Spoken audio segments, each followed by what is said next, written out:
Il est autour de 9 heures quand le Premier ministre entre dans la salle de réunion, fait le tour pour saluer les membres de son gouvernement, puis prend place une fois le protocole accompli. À sa droite, des experts du Bureau international du travail, et c'est parti pour 4h30 de travail, au cours desquels il sera question d'outils à même de renforcer le dialogue social au Burkina Faso. On a par exemple évoqué des modèles qui ont été couronnés de succès ailleurs.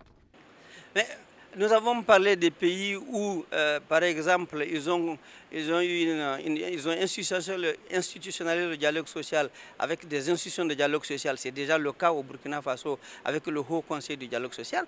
Nous avons parlé des pays qui ont conclu des pactes, des pays qui ont conclu des chartes, des pays qui ont conclu des contrats sociaux, tout ceci dans des contextes politiques, économiques, historiques différents. Et tout ceci permet de voir qu'on peut, sur la base du dialogue social, avec le dialogue social, arriver à relever les défis et à avoir autour d'une table les fils du pays, notamment les organisations de travail, d'employeurs et le gouvernement, s'entendent sur ce qui est essentiel.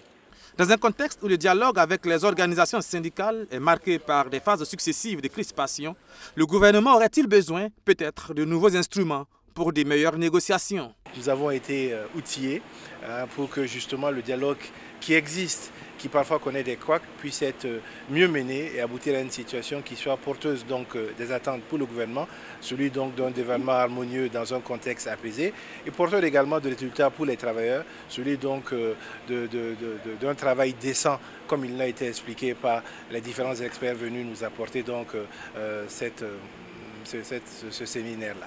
Après les ministres, les experts du BIT ont eu une autre séance de travail cette fois-ci avec les associations de travailleurs et les organisations syndicales.